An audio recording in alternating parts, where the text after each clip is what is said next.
akong lahat ay muling magkaisang manalangin. Hallelujah. Praise the Lord. Heavenly Father, in your holy and mighty name, our Lord Jesus Christ, and through the reading prayer of our beloved pastor, Evangelist Willis Tada Meda, we all humbly come in your throne of grace, asking for your forgiveness from all of our sin that we have committed against you, Lord. Yes, Lord, we always displease you in so many ways. Please forgive us. Have mercy, have pity upon us. Cleanse us, O Lord, with your most precious blood that was shed in the cross of Calvary. Create in us a new clean heart, a new mindset that will do your will. Fill us all with your Holy Spirit and make us all worthy of your calling for your kingdom. Heavenly Father, we ask you to bless and anoint your holy word that we are going to share in this Bible study. Be with us and guide us. We can do nothing without you, Lord. I ask you, Lord, to bless and anoint every single word that will come out from my lips, and let it be a blessing to each and every one of us. Lord, open our spiritual eyes to see and our ear to hear. Give us all wisdom to comprehend and understand your holy word. This is we pray in your holy and mighty name, our Lord Jesus Christ. And through the reading prayer of our pastor, we bind and rebuke all power of darkness, doubts, unbeliefs, hindrances, distraction, cast out in Jesus' name. Amen. Hallelujah. Praise the Lord. First and foremost, I would like to give the highest praise, the highest worship, the highest glory, the highest honor, and everlasting thanksgiving to our Lord of Lords, King of Kings, ever dearest Jesus. Hallelujah. Praise the Lord. At ako rin po ay nagbibigay bati. I would like to give my greetings and double respect to our beloved pastor, Evangelist Willis Tada Meda, 10 po na kanya pong mga beloved children, grandchildren, great-grandchildren, and beloved in-laws. And I would like also to cherish and treasure the loving memories of our beloved Assistant Pastor Lina C. Almeida, and all of you, beloved brethren. Maraming magandang hapon na po sa inyong lahat. Pagpalain po kayong lahat ng ating mahal na Panginoon ng mga pagpapalang material, pisikal, at higit sa lahat po ay spiritual na pagpapala. At pinabati ko rin po ang ating pong beloved brethren, beloved Noli Ronquillo, beloved sister Lolita Ronquillo, beloved sister Angela Ronquillo, at yung beloved baby natin. Hallelujah. Purihin po ang ating malaparan. Also, I would like also to greet the beloved sister Sina de la Cruz, na talagang nagsadya pa lang siya dito para makasama nating magpuri sa ating malaparan from Arizona. Hallelujah. Praise the Lord. Purihin po ang ating pong pinakamamahal na Panginoong Jesucristo, at bumabati rin po ako sa birthday celebrants, beloved sister Bless Patawaran. Hallelujah. Praise the Lord. At sa ating pong mga iba pang mga nagdiriwang at magdiriwang pa po na kanila pong mga karawan ngayong March 2024. And to all our webcast viewers, God bless you all din po for being with us, glorifying, honoring, worshiping, and praising our Lord Jesus Christ through viewing our webcast and Facebook Live. Hallelujah. Praise the Lord. And now, let's start with our Bible study, and our topic for today is characteristics of mercy. Mga katangian ng awa. Hallelujah. Praise the Lord. Let us start by reading the holy word of our loving God. Beloved brethren, please, James 3, chapter 7, verse 17. James 3:17. James 3:17. But the wisdom that is from above is first pure, then peaceable, gentle, and easy to be entreated, full of mercy and good fruits, without partiality and without hypocrisy. Amen.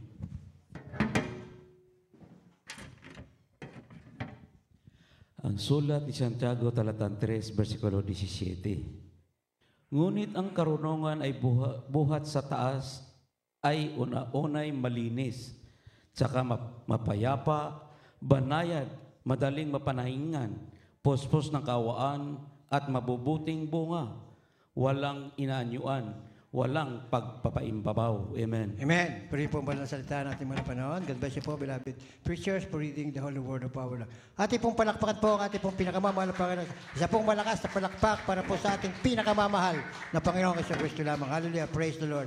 The Bible says, the wisdom from above is pure. It also peace-loving, gentle at all time, willing to yield to others. It is full of mercy. Ang karunungan mula sa itaas ay una sa lahat ay dalisay. Ito rin ay mapagmahal sa kapayapaan, maamo sa lahat ng oras at handang magbigay daan sa iba. Puno ito ng awa. Hallelujah. Praise the Lord. Mercy is like a diamond. It is multifaceted. Today, we're going to look at 7 facets of mercy. Because if we learn how to be an agent of mercy, it will transform our relationship. Ang awa ay parang brilyante. Ito ay may iba't ibang anyo o aspeto.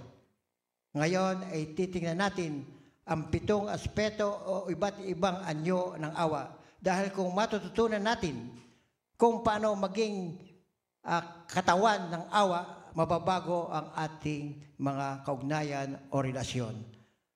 Mercy means being patient with people's quirks or people's unusual habit or way of behaving.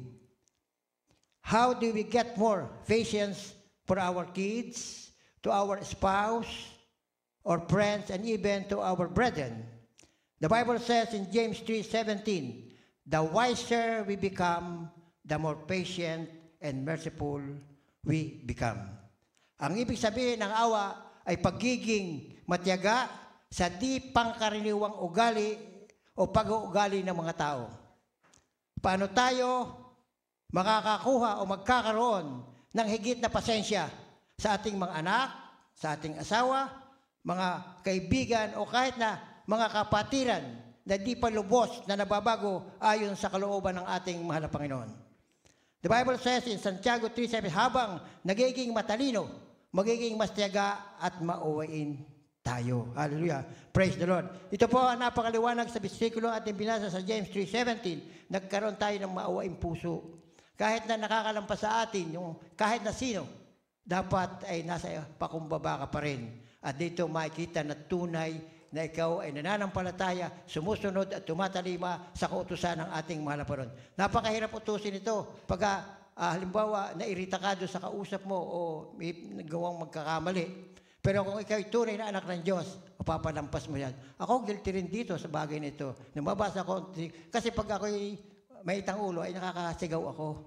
Lalo't ang nakainitan ko ng ulo, hindi sumusunod sa aking sinasabi na sa kanya namang kapapakanan. Hallelujah. Praise the Lord. Purihin po ang ating mga love. Kaya magiging maingat tayo na sabi nga po sa banal na kasulatan, kapag mayroong isa na di ka nasunod, kahit na nasusunod mo ang lahat ng kautusan sa banal na kasalita, ay nagkasala ka sa lahat.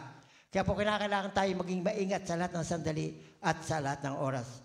Ang isa pa pong facet ng ating ng mercy, ay po, mercy means helping anyone around us who is hurting.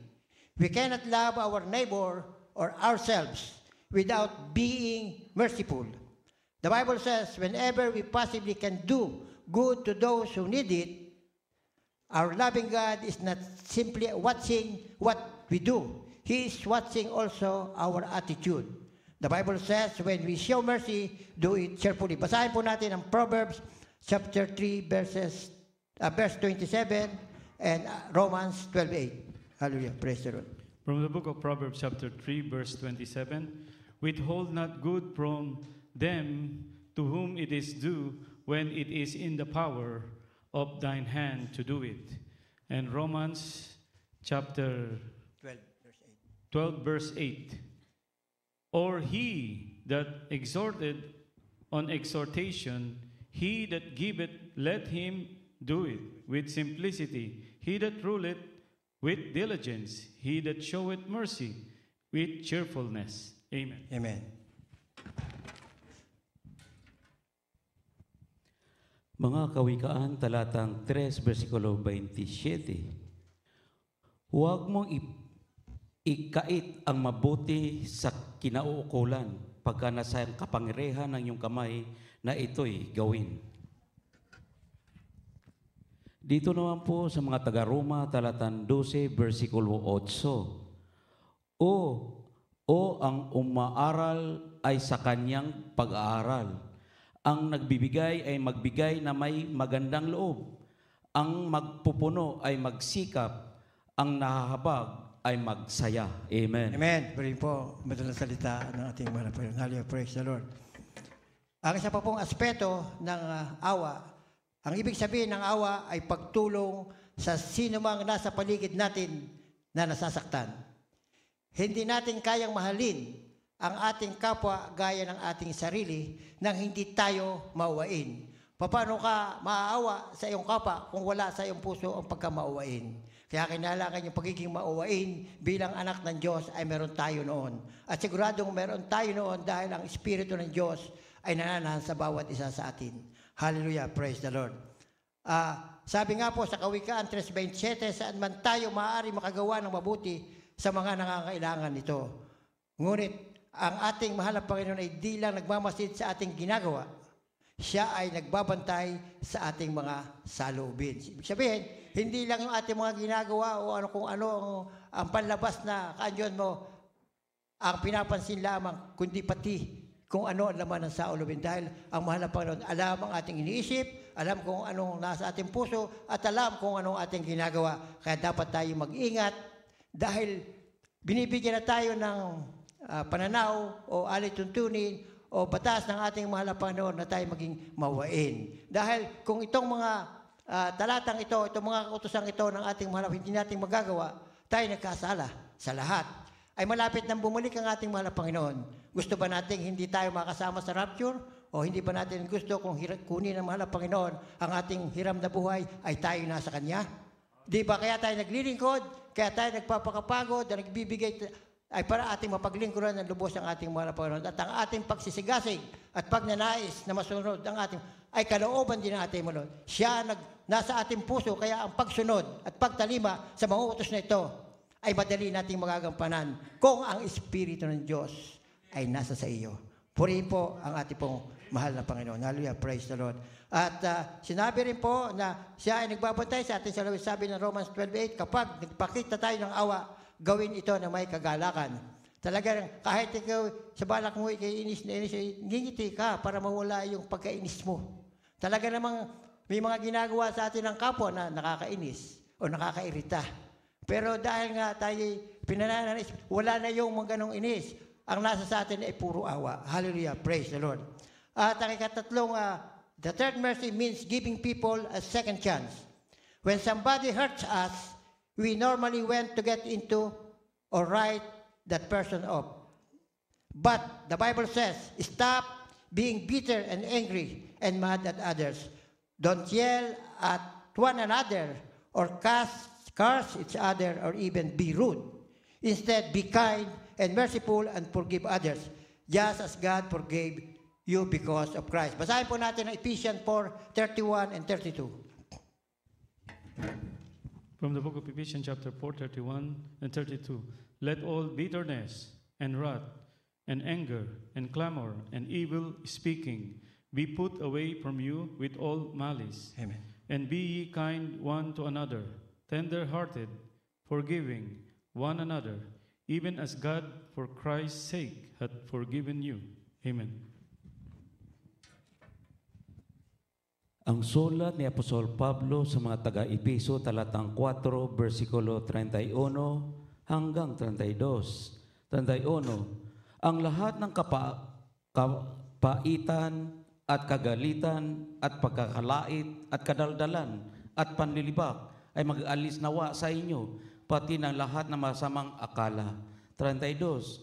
At maganda ang loob kayo sa isa't isa, mga mahabagin, mapagpatawaran kayo sa isa't isa, gaya naman ang pagpapatawad sa inyo ng Diyos kay Kristo. Amen. Puri po ang banal na salita natin. Muli po natin palakpakan po ang banal na salita ng ating mga sa kanyang mga paalala, sa kanyang banal na salita. Hallelujah, praise the Lord. Ang ibig sabihin ng awa, dito po sa third facet ng mercy, ay pagbibigay sa mga tao ng pangalawang pagkakataon. kapag may nananakit sa atin, karaniwang ginagawa natin ay ating pinupuntahan at ating pinaghihigantihan o inaalis natin sa buhay natin ang taong yon. Sabi sa banal na kasulatan, huwag kayong magalit sa kapwa, huwag kayong magsisigawan o magmumura sa isa't isa o maging bastos, rude, marahas, malupit o walang pakundangan. Sa halip, maging mabait at mahabagin at mapagpatawad sa iba tulad ng pagpapatawad sa atin ng ating mahal na Panginoong Hesukristo. Hallelujah. Praise the Lord. Tunay nga po na kung hindi natin malalaman ang mga ganitong alituntunin, maaaring magkasala tayo ng hindi natin alam. Ang kasalanan po, ang rules, kahit sa batas sa lupa, ay hindi tayo exempted kung hindi natin alam. Kaya napakahalaga na alam natin ang banal na kasulatan sa pamamagitan ng pagbabasa ng kanyang banal na salita. Every time I preach, lagi kong itinisingit na sana bawat isa ay magkaroon ng at least 15 minutes a day na basahin ng kanilang banal na kasulatan. At kapag talaga ang nasa puso ninyo ay ang Espiritu ng ating Diyos, baka hindi 15 minutos lamang, baka umabot pa ng 1 o 2 oras o more than that kung wala kayong trabaho. Hallelujah. Praise the Lord. Kaya po, napakahalaga na basahin natin ang salita ng Diyos. At dito mangungusap ang ating mahal na Panginoon sa bawat isa. At bago kayo magbabasa ng Biblia, hihingi muna kayo ng tawad sa mga pagkukulang pagkakamali.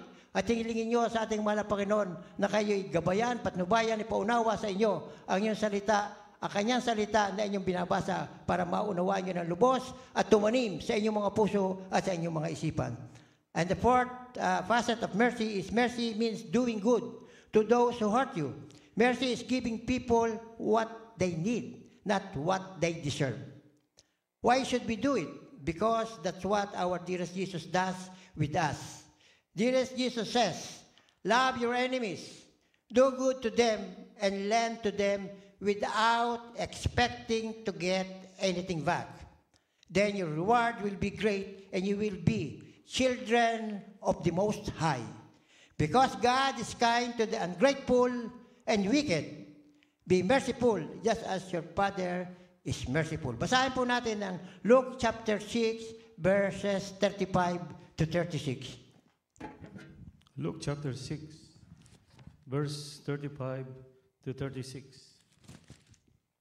But love ye your enemies, and do good, and lend, hoping for nothing again, and your reward shall be great, and ye shall be the children of the highest, for he is kind unto the unthankful and to the evil. Be ye therefore merciful, as your Father also is merciful. Amen. Amen. Ang Ebanghilyong Lucas, talatang 6, versikulo 35, 36. Datapat ibigin ninyo ang iyong mga kaaway at gawan ninyo sila ng mabuti at magpahiram kayo na kailanman ay huwag mawalaan ng pag-asa at malaki ang sa inyo'y magiging ganti at kayo'y magiging mga anak ng kataas-taasan sapagkat siya'y magandang loob sa mga walang turing at sa masama. 36. Magmawain kayo, gaya naman ng amang namawain. Amen. Amen. Purihin po man na salita ng ating... Muli po natin palakpakan ng ating mahal na Panginoon. Hallelujah, praise the Lord. Purihin po ang ating mahal na Panginoon. Ang ibig sabihin po ng awa ay paggawa ng mabuti sa mga nananakit sa atin. Ang awa ay binigay sa mga tao na kailangan nila, hindi ang nararapat sa kanila. Ibinigay po ang awa sa atin, hindi yung dahil kailangan natin, hindi ito ang nararapat para sa atin. Bakit natin ito gagawin? Dahil iyon ang ginawa ng mahal na Panginoon. Sabi ng mahal na Panginoon, iibigin mo ang iyong kaaway, magbibigay ng mabuti sa kanila at magpahiram ka sa kanila ngang walang pag-asa na may maibabalik. Kung ganon, ang ating gantimpala ay magiging malaki at tayo ay magiging anak ng kataas-taasan. We'll be the children of the Most High. Sapagkat ang Diyos ay mabait sa mga walang utang na loob at masama. Maging mauwain gaya ng ating Ama na mahabagin. Hallelujah, praise the Lord. Merong isang verses sa Luke na tinanong siya ng mga Pariseo na bakit ikaw, mahal na Panginoon, ay nakikikain sa mga maniningil ng buwis o sa masasamang tao. Ang sabi ng mahal na Panginoon, hindi siya naparito para doon sa mga matutuwid. Siya ay naparito para doon sa mga makasalanan na alam ang kanilang mga nagawang kasalanan. Hallelujah. Praise the Lord. Napakahalaga po nito dahil yun nga siya sabi ko kanina, na kapag hindi natin alam na kasalanan ang ating nagagawa, paano tayo hihingi ng tawad? Wala tayong alam na ginawang kasalanan. Kaya mula naman makikita na nakagawa ka ng kasalanan dahil sa ating pag-aaral sa banal ng salita, sa pakikinig natin ng mga patotoo at saka mga preaching ng mga beloved preachers and even to our beloved pastor and assistant pastor, wala silang pinipreach o sinasabi sa ating mga mananampalataya Jesus Miracle Crusade International Ministry na lagi tayong pahahalagahan natin yung ating kaligtasan. Hindi ko natanggap na natin ang ating mahal na Panginoong Jesucristo bilang Diyos at sariling tagapagligtas, tayo ligtas na. Tayo po ay may pagkakataon pa na papatuloy magligtas. Kaya po napakahirap dumaan sa makipot na daan, papunta sa buhay na walang gan. Dahil marami kang dapat gawin. Dapat marami kang alamin at hindi ka hindi makakasunod sa mga kautosang ito. Dahil kapag patuloy tayo nakakagawa ng kasalanan at hindi man natin alam na kasalanan, nag-grieve po ang Holy Spirit. At pag nag-grieve ang Holy Spirit, lalayo yan sa inyo. At pag siya'y lumayo, pagkakataon na ng kaaway ng Diyos na ikaw ay muling tuksuhin at isama uli sa kanyang kaharian. Subalit, tama, bilang tao tayo nagkakamali, tayo nagkukulang. Dapat, lagi kang hihingi ng tawad sa ating mahal na Panginoon. Paano kung hindi ka nakakahingi ng tawad sa ating mahal na Panginoon? Paano kung hindi ka nananalangin? Paano kung hindi ka nagdadalo sa banal na gawain? Hindi ka nakakahingi ng tawad, hindi ka pag nananalangin, nakakalimutan mo dahil dinadaya ka na naman ng ating ni Satanas. So patuloy ka mawawala sa banal. Pero mahabagin ng Diyos dahil sa unang panalangin pa rin ng ating beloved pastor, tayo muling ibinabalik sa banal na gawain ito dahil mahal na mahal tayo ng ating mahal na Panginoon, ibinigay ang kanyang buhay alang-alang sa atin. Hallelujah, praise. Ako naranasan ko rin mag-backslide. Pero doon ko nakita na iba ang buhay na ikaw ay nasa mahal na Panginoon kaysa wala ka sa mahal na Panginoon. Kaya ako nagpapasalamat sa mahal na Panginoon at ako kanyang muling ibinilik sa gawain ito magmula po ng 2009 hanggang sa mga oras na ito. Nasay po ako ng 1983. Dahan-dahan akong attend, hindi attend. Pag mawaglaw, nakikinig na lamang ako sa preaching sa radyo o sa TV, sa Channel 13. Doon na lang ako hindi na ako nadalo.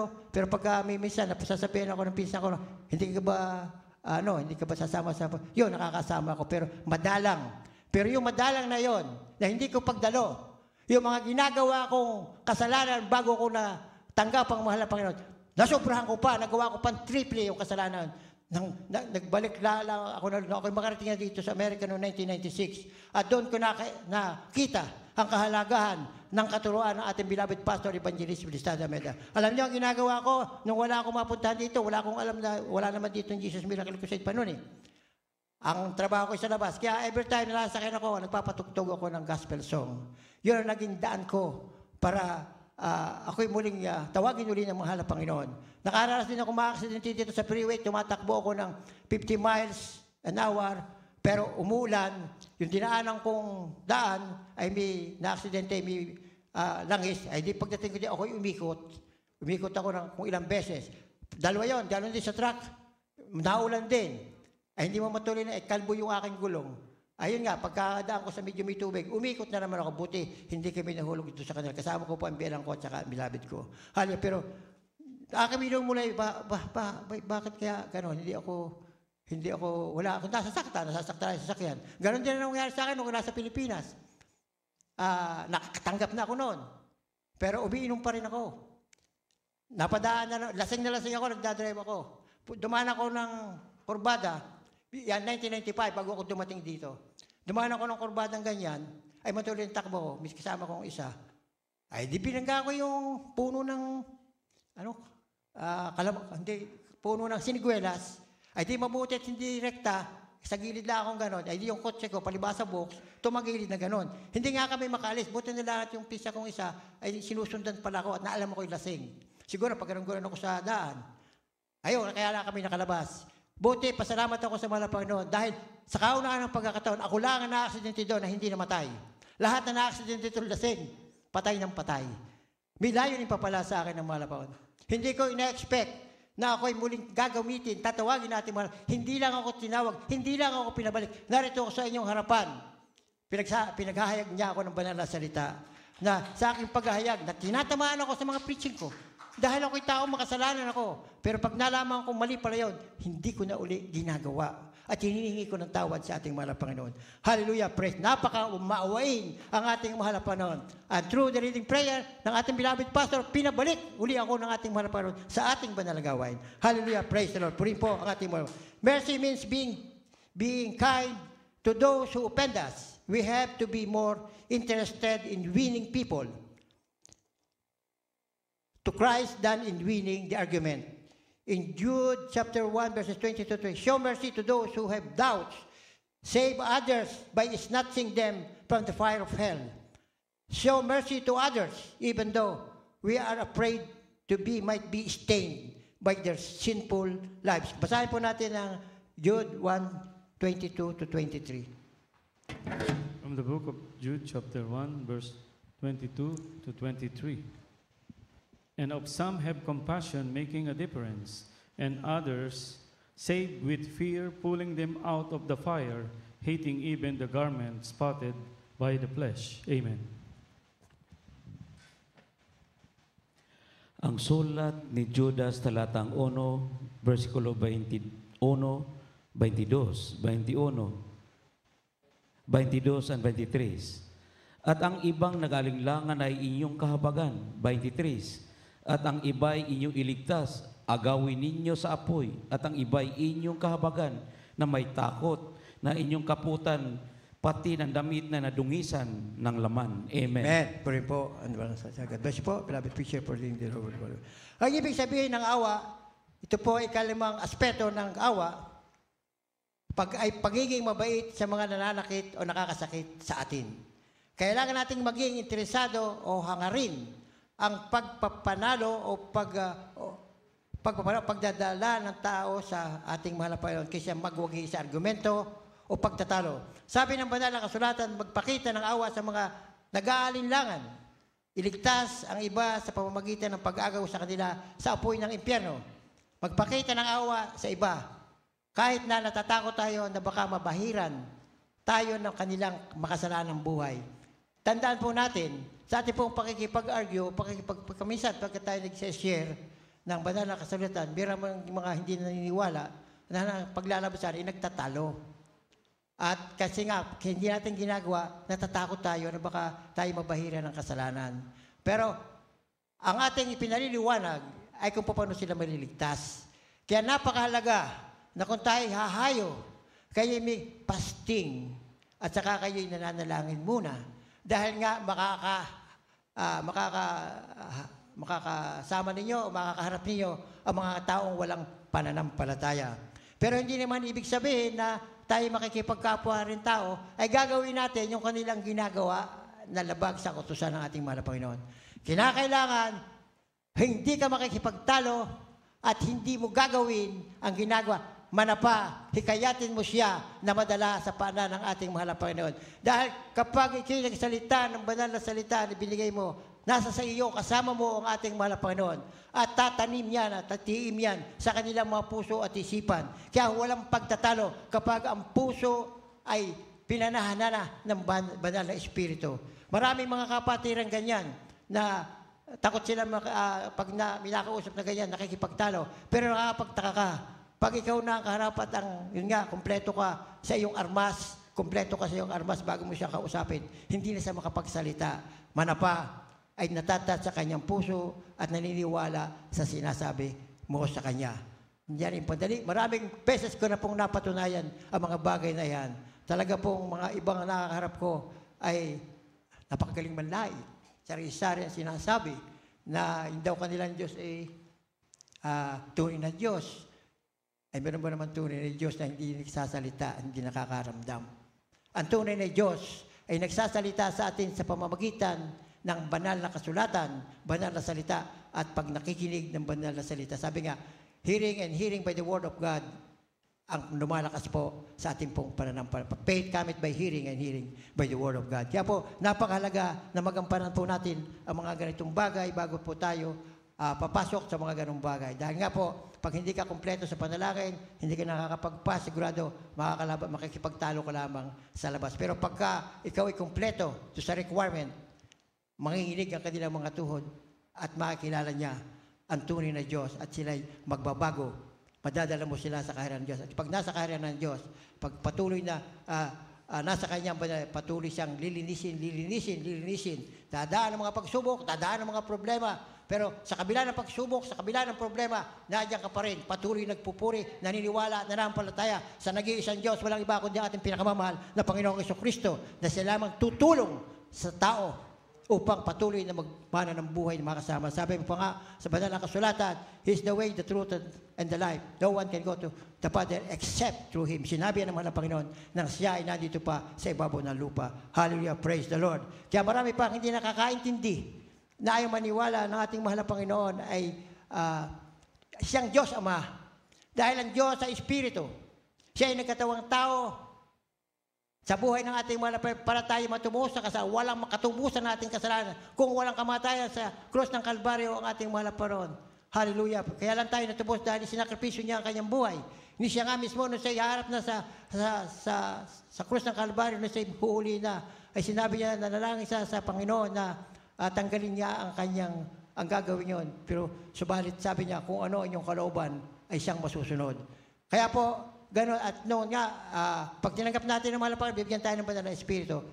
Sabi nga po doon, ay tayo po ay yung pong transformation natin, yung pong banal na Espiritu ay lumukob sa bawat isa sa pamamagitan ng ating mahal na Panginoong Jesucristo. Subalit nung narito kanyang mga apostoles, nung siya umalis na, sinabi, mag-ipon-ipon kayo sa lugar at hanggang sa dumating ang Espiritu na ipagkakalob ko sa kanya. Sa inyo. Hallelujah, praise the Lord. Purihin po ang ating pong pinakamamahal na Panginoong Jesucristo. Hallelujah, praise the Lord. Sa patuloy niyang paggabay at pag-unawa sa bawat isa sa kabila ng ating kahirapan o kamalian ng mga ginagawa.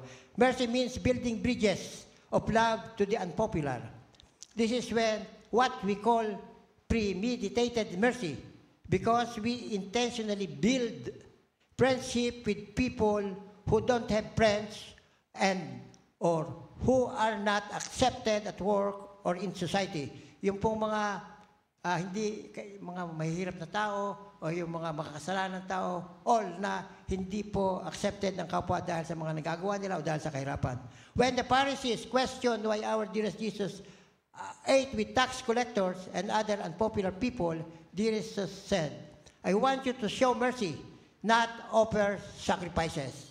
For I have come to call not those who think they are righteous, but those who know that they are sinners. Pakibasa po ng Matthew 9:13.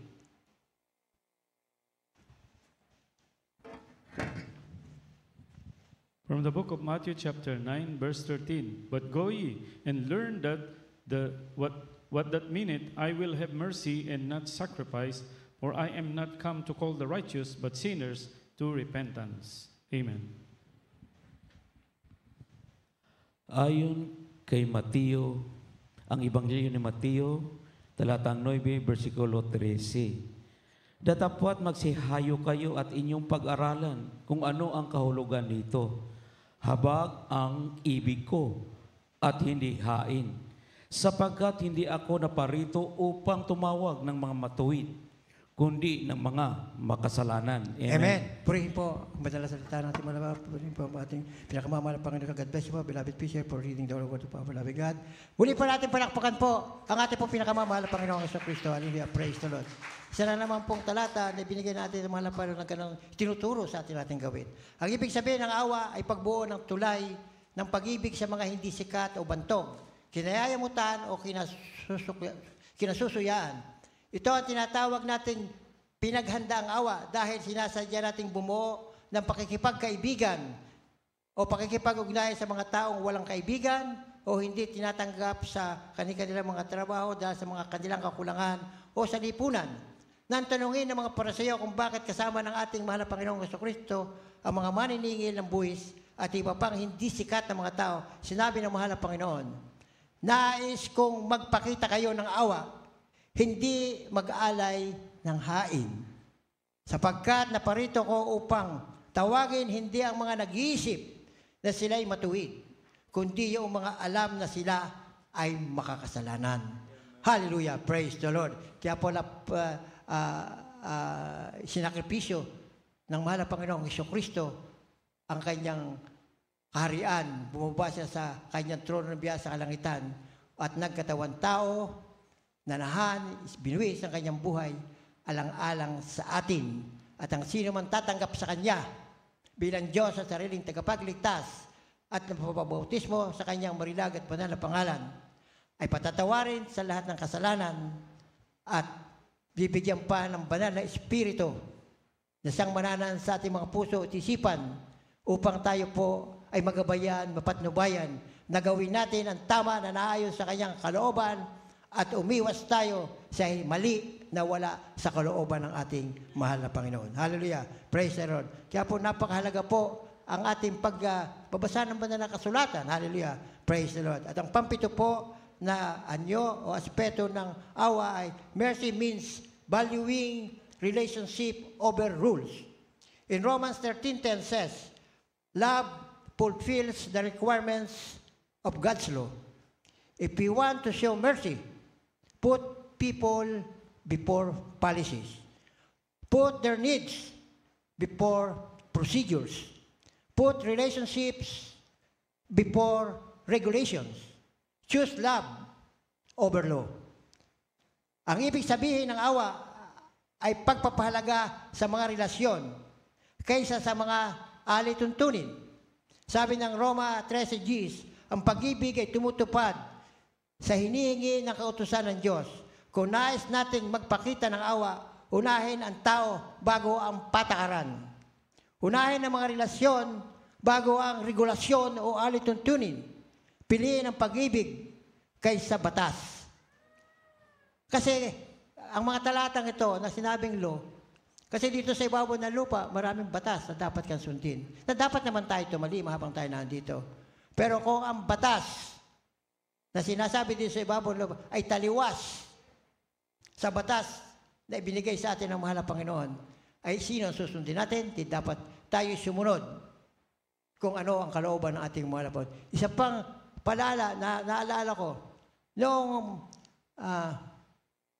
pandemic time, di ba, bawal ang mag-handle ng gawain, bawal pumunta dito. Nagbatas ang LA na gano'n, bawal lumabas. At nanguhuli raw ang mga pulis. Pero, ni isang beses, hindi kami huminto ng pagpupuri dito. Minsan lamang na overnight na sabing wala, pero lumalaman kung wala. Sabi ko sa mga taga San Diego, sa Bible, magkakaroon tayo ng overnight sa iyo para tuloy din, ay sa bahay doon. Kaya tuloy. At dito naman, bawal. Diretso kami dito. Wala, hindi bimigyan namin sa inyo na hindi nagkagawa dito. Magmula ng pandemic time throughout. Na may batas dito sa LA. Ay sabi ng mga Panginoon ni kay, huwag yung kalilimutan ng pagsasama at pag-aaral ng mga banal. Lalo't nakikita natin malapit na ang ating katapusan. Kaya hindi kami nahuli dito. Ang layo na akin, ang layo ko dito ay nasa mga 65 miles. Ang layo ko dito hanggang sa bahay. Ay kasarap nga mag-drive sa freeway at walang kasasakyan, kami lang natin. Ay hindi malaman ako na pull over ng pulis na, ay bawal, ay dami din naman, kaunti rin naman gano'n. Kaya madalit sabi, ay kung kami sumunod, sino yung mga sumunod? Wala silang gawain. Ayun, hanggang ngayon, walang gawain. Oh, marami yung mga taga ron sa lugar namin, pati yung mga pinadala ng mga kapatid ko, ngayon wala na silang ganitong gawain. Yung kanilang pastor, umalis na doon kung saan pumunta. Hallelujah, praise the Lord.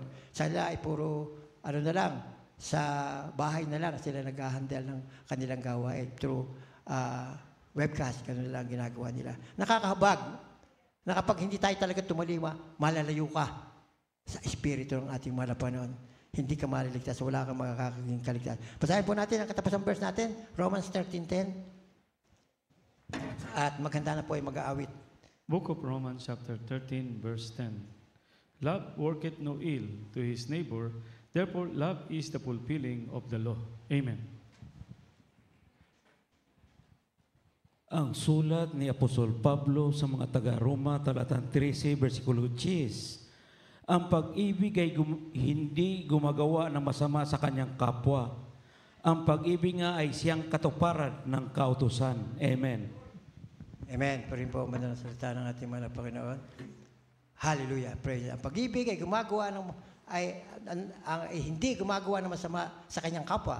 Ang pag-ibig nga ay isang katuparan ng kautusan ko. Lahat tayo dahil sa pag-ibig nagagawa natin ang mga bagay na narito sa kautusan ng ating mahal na Panginoon. Dahil nga po, sabi ko, ang nananahan sa atin ay ang Espiritu ng Diyos. Kaya madali ang umibig sa ating kapwa dahil ang Diyos ay pag-ibig. Kung ang Diyos ay pag-ibig at ang Diyos ay nananahan sa inyong mga puso at isipan, madaling ibigin ang ating kapwa. Hallelujah. Praise the Lord. Puri po ang ating mahal na Panginoon at ating na pong alayan na isang makalangit na awitin po ang ating pong pinakamamahal na Panginoong Kristo. Hallelujah. Praise the Lord. Puri po ang ating mahal na Panginoon. Hallelujah.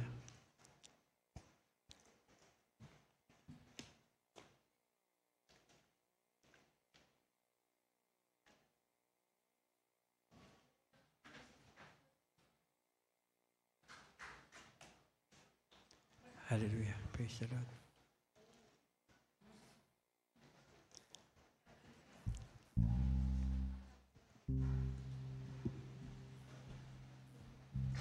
Sa panahon ng kultura ngayon, bakit madalas ang mas madaling maging interesado o maginhawa sa pananalo sa argumento o kaysa pag-akit ng mga tao para sa mahal na Panginoon? Bakit po? Dahil ang kaaway ay napakalakas, pero mas malakas ang ating mahal na Panginoon. Tatandaan po lang natin yan. Hallelujah, praise the Lord.